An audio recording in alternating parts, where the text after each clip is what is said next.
and welcome to the United Community Channel. My name is Jack and this is your transfer talk show. Manchester United, we are in the transfer window. It's the first transfer talk show of the January transfer window and we've got plenty to talk about. As always, Manchester United are not far from the headlines when it comes to who we're signing, who's in, who's out, whatever the case may be. We've got plenty to talk about, guys, and of course, Marcus Rashford is dominating the headlines as always, guys. So we're going to be talking a little bit about Rashford. He comes out today and bites back on social media again about potentially angling for a move away from Manchester United. So we'll talk about that. We've got some big news, and news that's kind of gone under the radar a little bit in relation to Casemiro and potentially him leaving for a decent enough transfer fee in the January transfer window. We'll talk about that. We're also going to talk as well about Zirkzee. Obviously, it's been a difficult few days for him on the back of being substituted against Newcastle. We'll talk a little bit about what the future holds for him. And we're also going to talk about Ruben Amorim wanting a new goalkeeper at Manchester United. Some big news there. And what does it mean for the current crop of goalkeepers that are there? And we've got a little bit of an update as well on Diogo Dalot also. So plenty to get into as always, guys. Please do smash a like on the video if you haven't done so already. As you know, it helps the channel out an awful lot. Do hit that subscribe button as well. As you can see from the top left-hand corner, we are on the road to 13,000 subscribers, and with your help we can get there. So please do help us out with that as always. But guys, we're going to start with obviously the thumbnail. The title of the video is Marcus Rashford. Is he going to stay at Manchester United over the January transfer window? Well, look, we know that there was reports suggested yesterday and today that Marcus Rashford will be changing agency and hiring a new agency to come on board and help him angle a move away. Basically, the report was saying the same agency that I suppose worked on the move for Gareth Bale to Real Madrid back in 2013. Obviously a massive move, and you know they were the agency is I'm after forgetting the name of it. We'll see it in a moment anyway. However, Marcus Rashford has come out today and he's got some criticism for it, some support for it, but he's taken to social media again to bite and to bark back at some of these reports. And as we can see on the screen, guys, this is Marcus Rashford's Instagram story today. So as we can see, the report is, I think it's from the Sun, is it? Now again, look, we know the legitimacy of some of the reports that comes from the Sun. It says Marcus Rashford steps up bid to quit Manchester United as he holds talks with agency who landed the massive 86 million Gareth Bale move in 2013. And Rashford basically came out and took to Instagram, put this up on his Instagram story, and he has said there's been a lot of false stories written over the past few weeks, but guys, this is getting ridiculous. Never met with any agency and don't have any plans to do so. So what does this mean for Marcus Rashford? A number of different things we can take from this, and first and foremost, I cannot stand players taking to social media. I just can't stand it. It absolutely grinds my gears. It really does. And this is no exception, to be quite honest with you. I think it's unprofessional. I think it gives the media and the opposition fans and anybody who's against you, it gives them fuel to continue the tirade against you, in my opinion. And it's unprofessional more than anything else. If Marcus Rashford is looking at wanting a move away from Manchester United, going on social media and barking at a Sun newspaper article or online article is not going to win you over any fans from opposition teams or you know, managers from opposition teams or owners from opposition teams and clubs. All it's going to do is put you down and make you look a little bit unprofessional. And you know, I think secondly,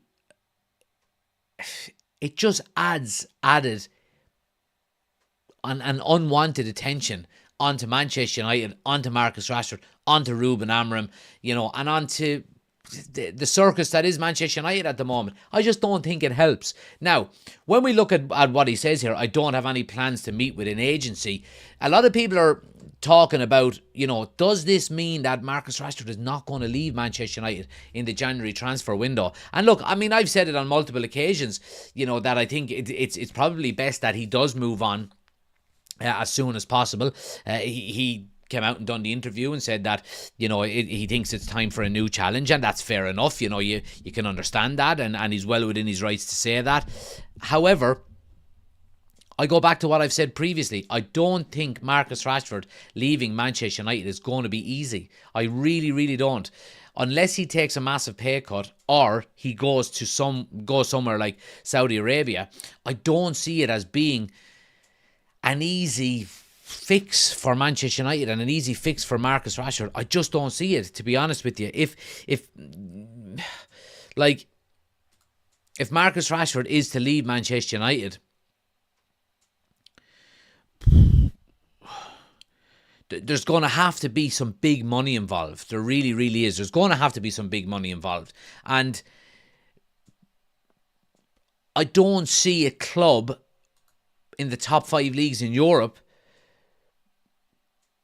pay Marcus Rashford the type of money that he's on at Manchester United. I just don't see it. You know what I mean? If Marcus Rashford is, to earn big money outside of United, it has to really be Saudi Arabia, in my opinion. And, let's go through the clubs, and we've done this before. Obviously, Barcelona can't really afford him. Their finances are all over the shop at the moment.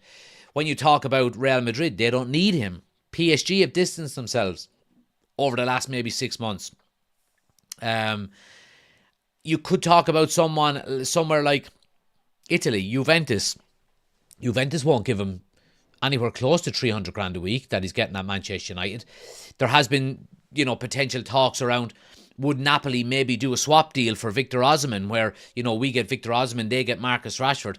Again, while I do think that would not, mightn't be a bad idea, we know how difficult swap deals can be. Both clubs have to agree on fees, agents' fees, add-ons, bonuses.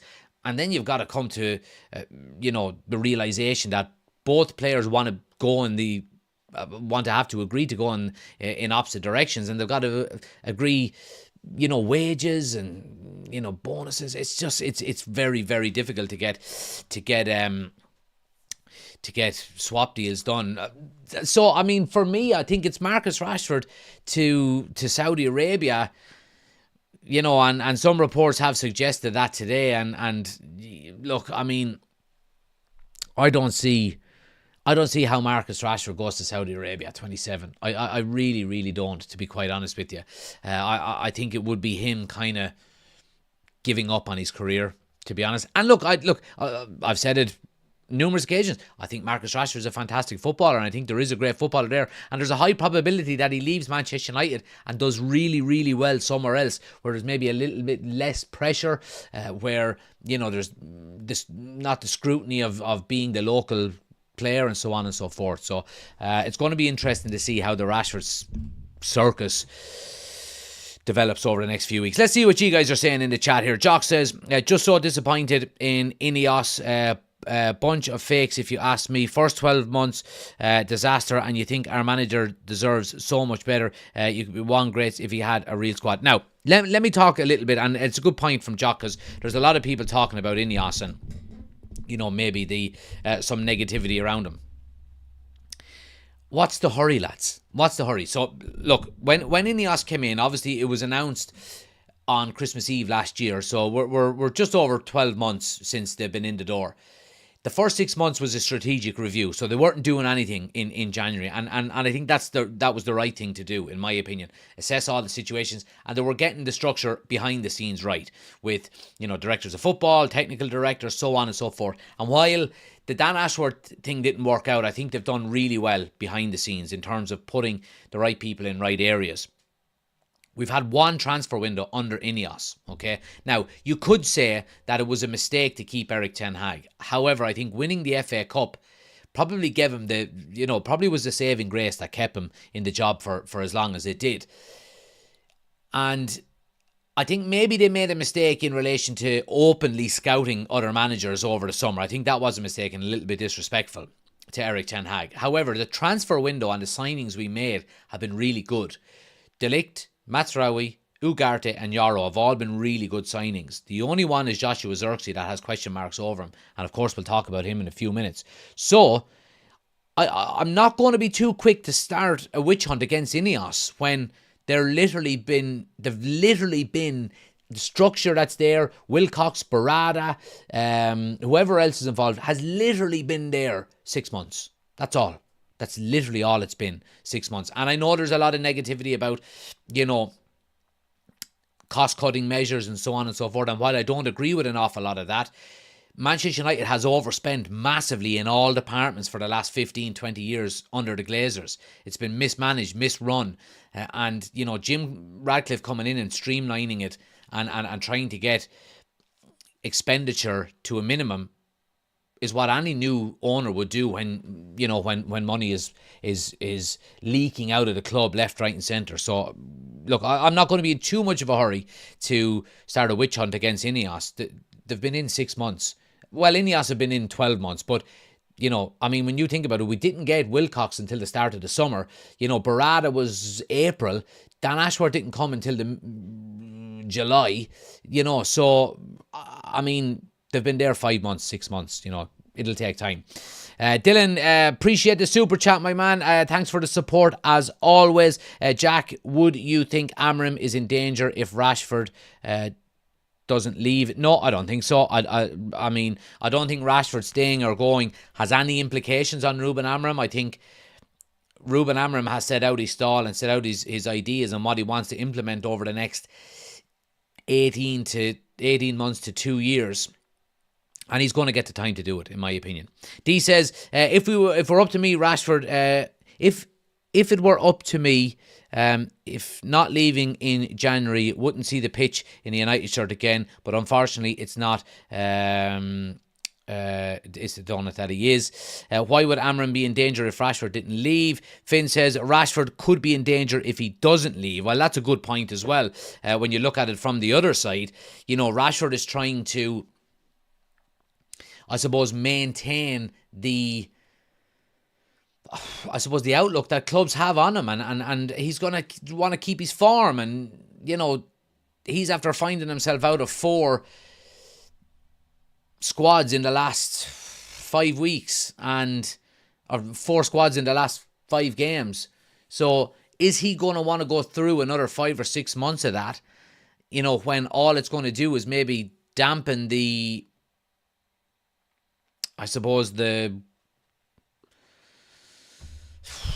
interest in him, maybe, and I think that's a fair assessment. When you're talking about Marcus Rashford, he's well entitled to to want to be able to maintain some kind of form himself. So maybe he is looking to to push a move in January, and if that's the case, then look, he's well within his rights as well. Any chance of calling Sancho loan off, asking for a friend, says Finn? No, let that lad jog on, and let's get a few pound in for him. Dylan says, Jack, we're having to realise Casemiro and Anthony just as bad as Rashford. D says, worse than Rashford they are, and 7 easy calls are not good enough to be wearing the badge. Solo says, hello stranger, how have you been? Happy New Year to you and your friend. Good to see you, pal. Welcome back. Hope you're doing well. Happy New Year to you as well, and all your family. Good to see you. Hope you're keeping well. Guys, we're going to move it on, and we're going to talk a little bit about a story that kind of went under the radar a little bit today from Fabrizio Romano. And I was listening to the Stretford Paddock earlier on, and they were kind of saying, and they hit the nail on the head really, was they said that if you would have changed Casemiro's name and put maybe Garnacho or Rashford into this story, then there would have been a lot more traction about it. And Fabrizio Romano was speaking today, and he says that not only Eriksen and Lindelof, Casemiro could also leave Manchester United in January or the summer window. The club must sell players in order to bring in new ones, and the Brazilian midfielder remains available in case of a good proposal. Now, again, this all comes down to what we've heard in the summer transfer window as well, wasn't it? That Casemiro was available for transfer in the summer just gone. But a suitable offer didn't come in. And I think Manchester United maintain that outlook with Casemiro. He is a player that, retains a little bit of value for United. However, look, I think it's quite clear. I think his contract is up in the summer, isn't it? Let me see. Let me just check here. Contract expiry. Oh no, his contract doesn't expire until 2026. So he's got 2 years left. He's got 2 years left on his current deal, which gives Manchester United a bit of breathing room and gives us maybe what it does is it maintains a little bit of value within Casemiro, to be quite honest. Now, look, realistically, what are you going to get for Casemiro? And depends who's coming in for him, to be quite honest with you. Look, I will say this about Casemiro. I think he's a fantastic player. He's coming to the end of his career. It's quite clear to see. A fantastic first season for United, and basically just fell off the edge of a cliff last season. With his form, got a couple of injuries, so on and so forth, and never lived up to his first season heights. Now, what you also have to take into consideration here as well is that Casemiro, I think, is the highest paid player at Manchester United. Let me double check that. I'm pretty certain he's the highest paid player at United. Yeah, he is. He's on £350,000 per week. And when you think about it, for a player of his age, it's absolutely crazy. He's the highest paid player at Manchester United. I think Marcus Rashford is on $325 a week. And when you think about, I suppose, the pecking order that Casemiro is in at the moment, I mean, he's not getting in. He's not playing any games. Ugarte has come in. He's that number 6 now. Casemiro's playing a bit part under Ruben Amorim. And I think Ruben Amorim, did he get substituted at half-time by Ruben Amorim in one of the games? Or was that at the end of Ten Hag? Whichever one it was. And I remember just saying to myself, that's the final nail in the coffin for him. He's going to want to try and move on as quickly as possible. The next transfer window that comes in. But again, you've also have to think about the money he's on. Now, again, we go back to, what are we talking about here in relation to where could he potentially go? Now, the top clubs in Europe are not going to be looking at Casemiro anymore. Absolutely not. Maybe you could talk about one or two clubs in Italy. Maybe would an AC Milan maybe give him a look, or whatever the case may be. Look, we know more than anything else where the interest is going to come for Casemiro, and it's Saudi Arabia. And Ben Jacobs has been saying today to United Red Report that there is some interest from Saudi clubs who remain attentive to Casemiro's current situation. Al Ittihad made the most concrete approach over the summer. Al Nasser and Al Qadsiya, like it's going to be Saudi Arabia or Salford for Casemiro in the January and summer transfer windows coming up. Again, look, I would say Casemiro is a player, especially with Saudi Arabia being interested. Casemiro is a player that Man United can get some realistic money in the door from. And if we're talking about needing to sell before we buy in January, Casemiro provides a real good opportunity for us to maybe move him on. What would you get for Casemiro? Would you get... now, I'm talking about what would you get out of Saudi Arabia? Would you get 15 to 20 million? I mean, that would be a fantastic price. If you could get 20 million for Casemiro, I think it would be really good out of Saudi Arabia. And of course, then as well, what you've also got to take into consideration is that you're taking £350,000 off of your wage bill every week. You know what I mean? Now, I'm not too good at maths, but let's put it into the calculator. So what has he got? Let's say he's got 18 months left on his contract, so that's 52 plus 26, 78, multiplied by 78. That's 27 million. What? 27.3 million Manchester United will save on wages if we move Casemiro off the books in January and move him on. You know what I mean? So when you take all of these things into consideration and you're talking about, will we get a transfer fee for a certain player, or will a certain player move on, and how much we're going to get for him, you also have to realise how much you're going to save by not actually having him on the books anymore. And that's huge. I mean, 27.5 million nearly you would be saving. Now, if you move Marcus Rashford on as well, Marcus Rashford has got... watch this then. Let's do some maths here. Right, so Marcus Rashford's contract,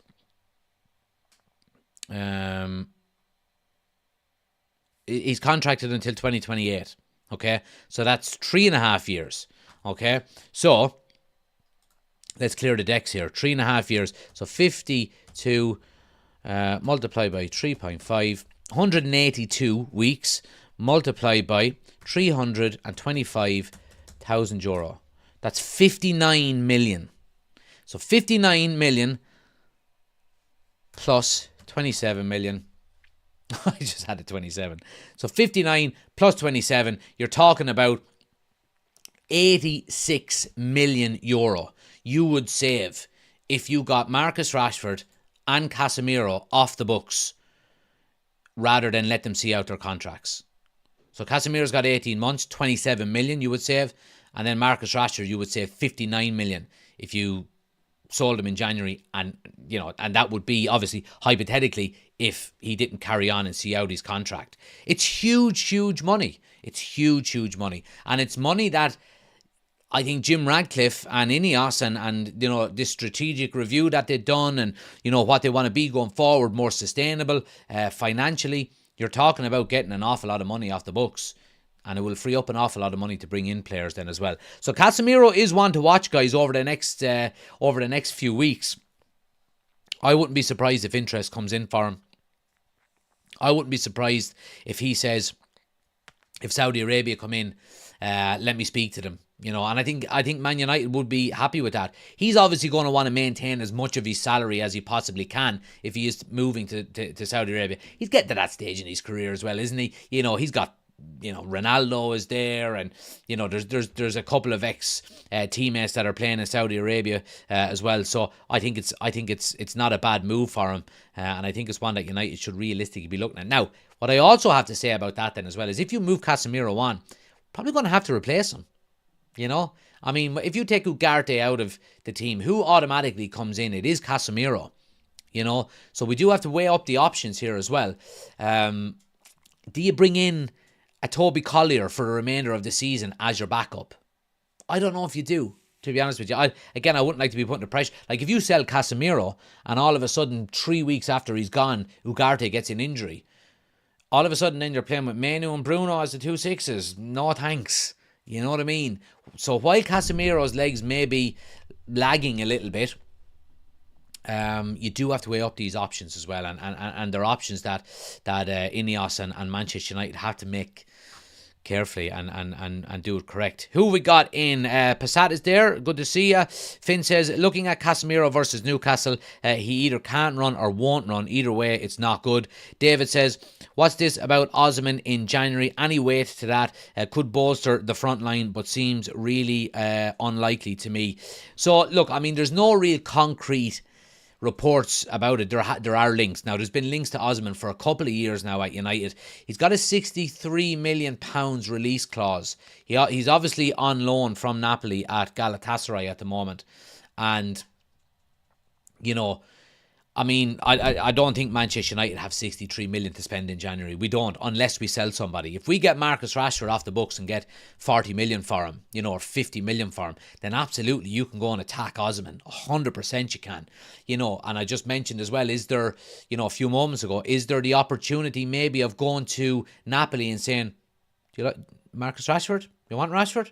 Give us Osman, straight swap, happy days, I don't think that would be a bad idea either. Again, that would, the logistics of that, you want to be getting that done as early as possible, or getting to the negotiating table as early as possible, because them swap deals are quite hard to do.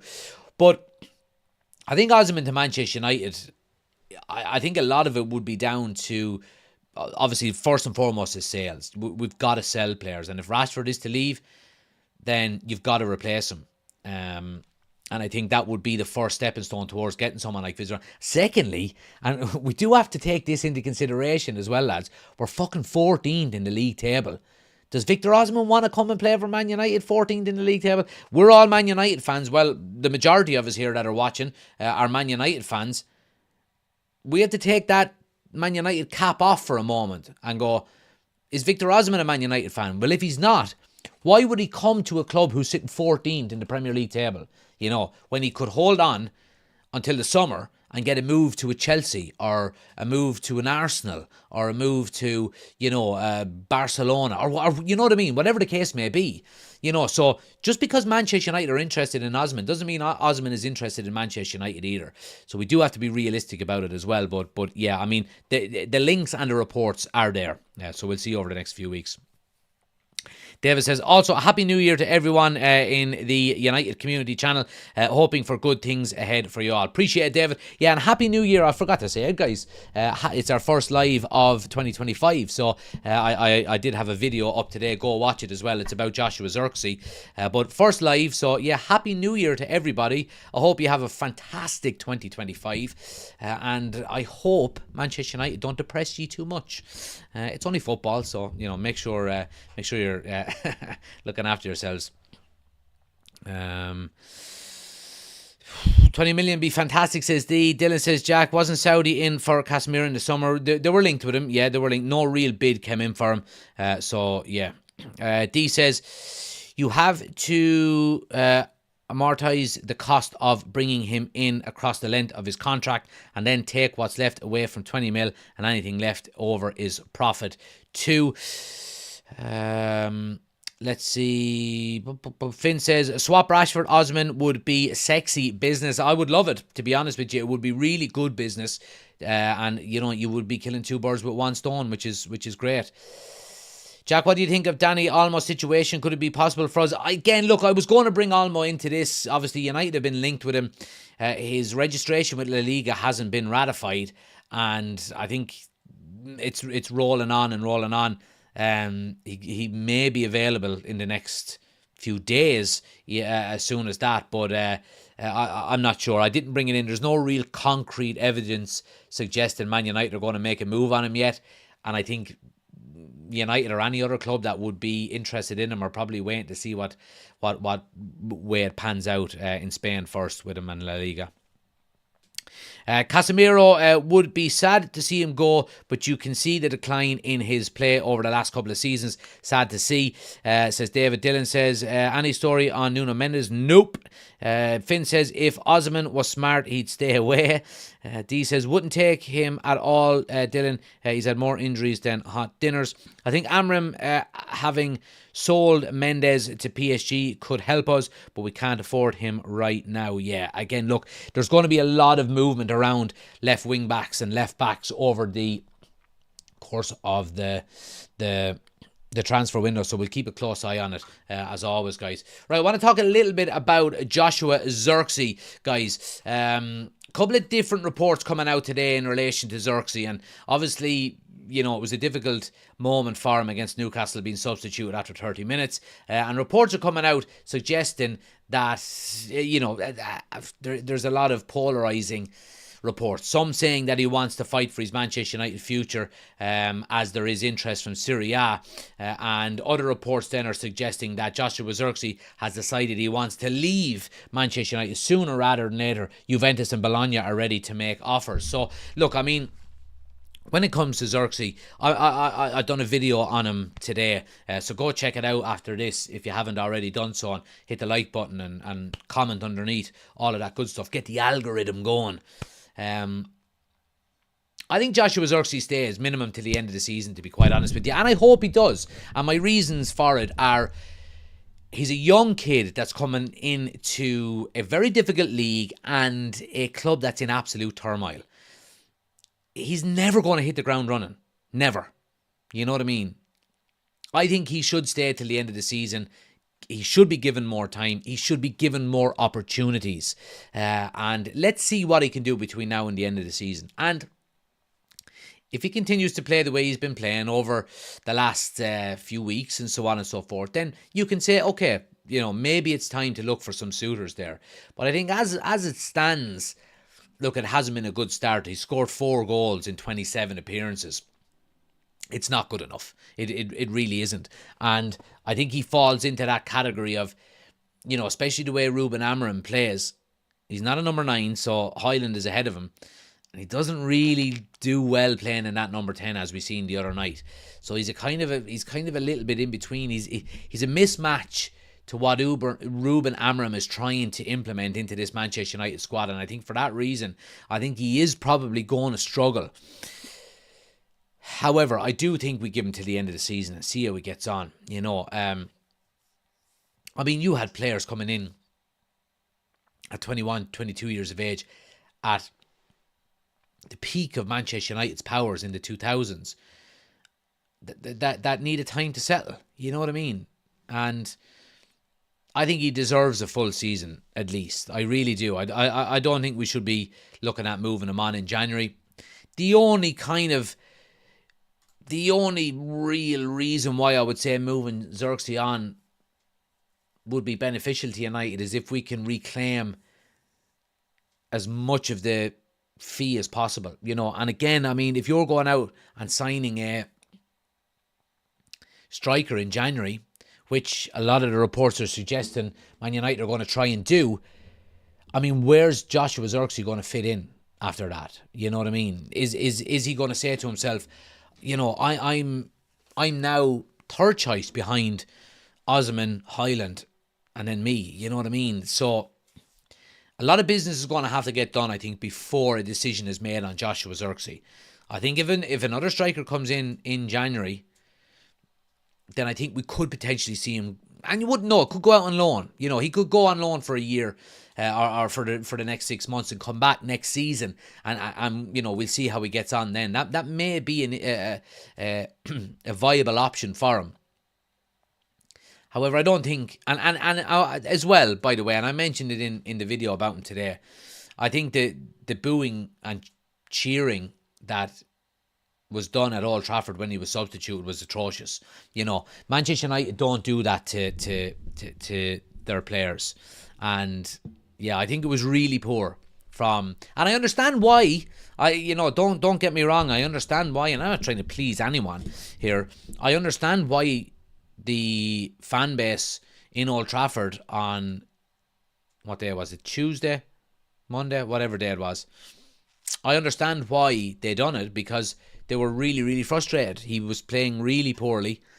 But if a player is playing bad, you just, you sit there. You grind your teeth.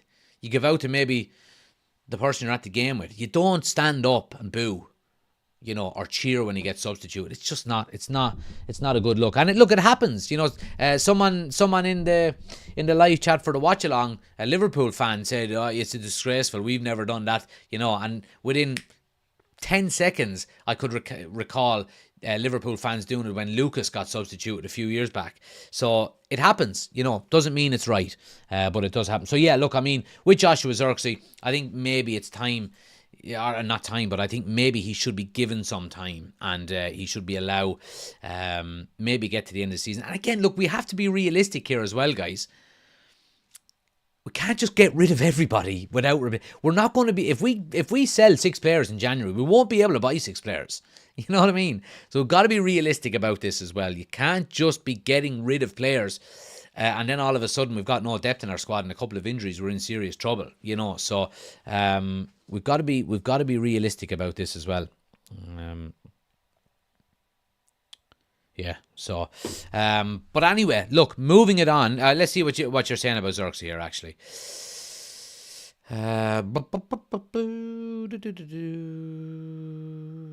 This purchase was mental. He's not Premier League standard, says D, and I don't think he can adapt. I feel sorry for the lad, but it's a big boys game, and if you aren't up to par, then it's pastures new. Yes, I agree with that. 100% I agree with that.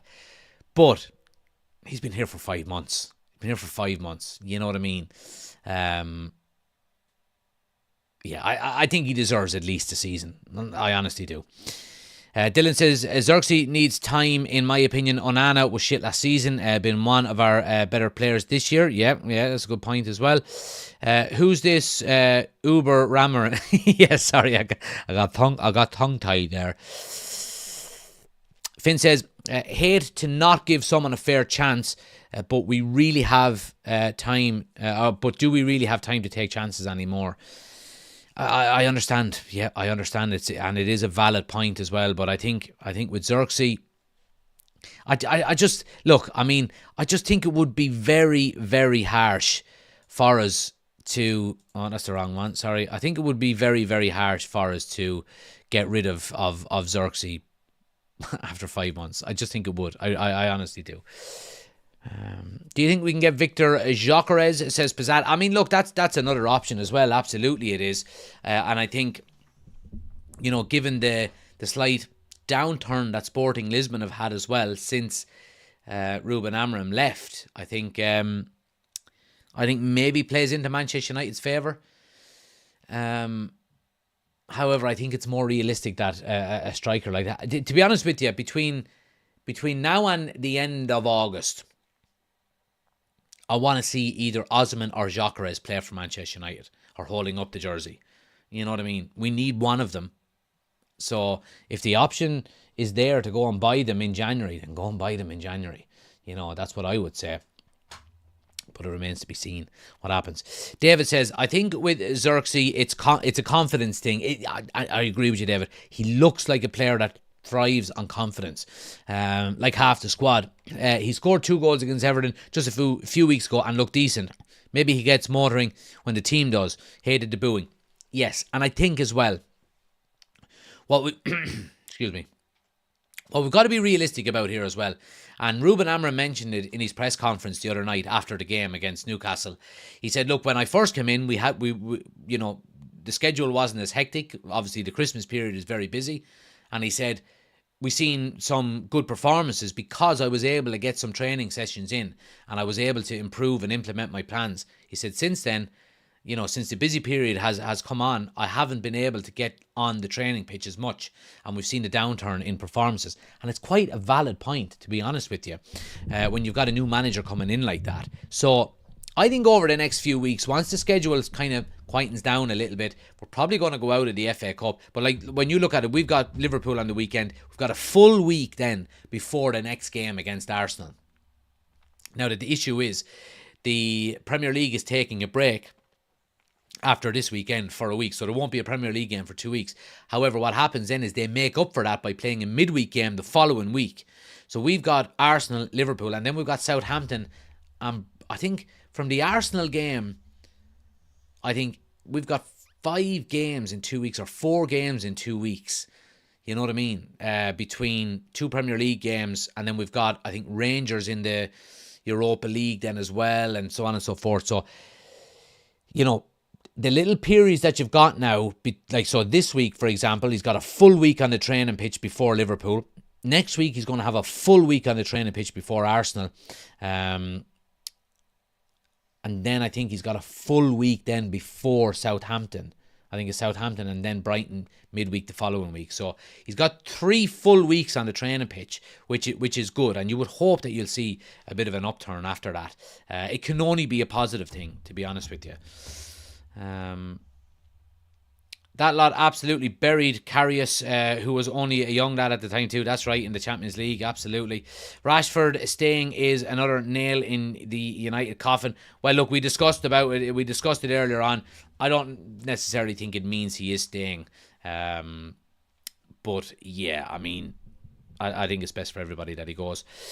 Jack, there's bigger things to do in the January transfer market than Zirkzee. Get the other lads out first. Yeah, and that's a good point by Dylan as well. We're talking Rashford, we're talking Casemiro, we're talking maybe Anthony, we're talking Eriksen, Lindelof. These players who are on the peripheries of the squad and the team. You could move them on and get some money in without really damaging the depth of the squad. Lindelof specifically. Could you get 10 or 15 million for him? And I mean, he's played once. Has he under Amorim? So there you go.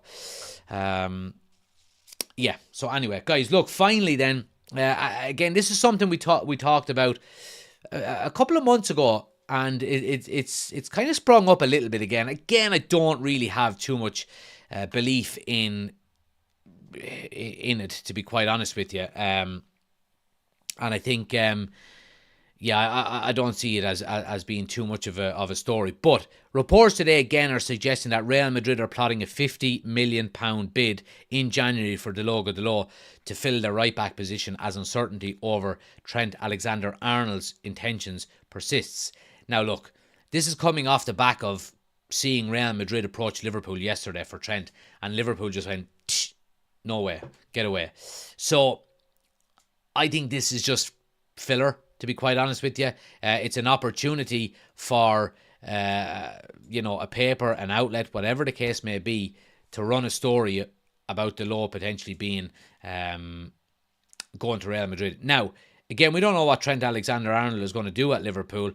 He hasn't committed yet to Liverpool. He's making all of these, noise in the ear when he scored a goal the other night. Rumours, I don't know. I do think that Dalot and Trent Alexander-Arnold are quite closely linked. If I'm being honest with you, in terms of who Real Madrid, I mean, I can see Real Madrid going for Dalot. However, I don't see them going for Diogo Dalot until the summer at least, because, or if we find out maybe tomorrow that Trent has signed a new contract with Liverpool, then I could see Real Madrid going for Dalot. Absolutely, I could. But I think until we find out the situation with Trent Alexander-Arnold, Real Madrid are not going to go anywhere near Dalot. Why would they pay 50 million for Dalot when they could potentially get Trent for free in the summer, if he gives them the intention that he's going to go for free, and doesn't sign a new deal at Liverpool? So I think we'll find that out over the next couple of weeks, to be honest with you. I do think, the reports are quite closely linked. However, there's not going to be any moves on Dalot until Trent commits his future to either Liverpool or Real Madrid. It's going to be one or the other. And I think 50 million for Diogo Dalot, I'd take the hand and all off you. I would. I honestly would. I think that 50 million, you could go out and you could get a really, really good left wing back or a right wing back if you needed it. Somebody like Frimpong, for example, or, if we're talking about a Nuno Mendes from PSG, whatever the case may be, I think that would be a proper upgrade. It really would. And either one of them players that mentioned could actually, or is an actual established wing back. So there we go. Do you think we can win the Europa League, says Passat? No, not on current form. We're going to need big improvements. But look, just stay in it for the moment. Just stay in it. Try and get into the top 8, and then you don't have to play the qualifying round. You go directly into the last 16, and then you never know what can happen. You know what I mean? Take it and send him. Take it and send him, says D. If Ineos turn that down, they need questioning. They won't turn it down. If an offer of 50 million comes in for Dalot, they will accept it. They will accept it. Don't worry about that. David says, I'm convinced Trent will be at Madrid. Dalot interest is just media spec to worry Liverpool and force the deal. Exactly. We've seen that with United before, playing certain players off, linking them with United to drum up interest elsewhere. You know what I mean? Or to put the the shits into the player that they actually want. Oh shit, they're going to go and get Dalot, or I better commit my future quick. You could buy everybody in Old Trafford a spice bag and then get Frimpong, says D. Yeah, so there you go. Guys, look, we're going to leave it there. I do appreciate you watching, as always. The transfer shows are going to be more regular now, obviously because we're in transfer season. So like I said before, I'm going to try and do it every Monday, Wednesday, Friday, and then look, if available, or if I can, obviously I've got a full-time job as well.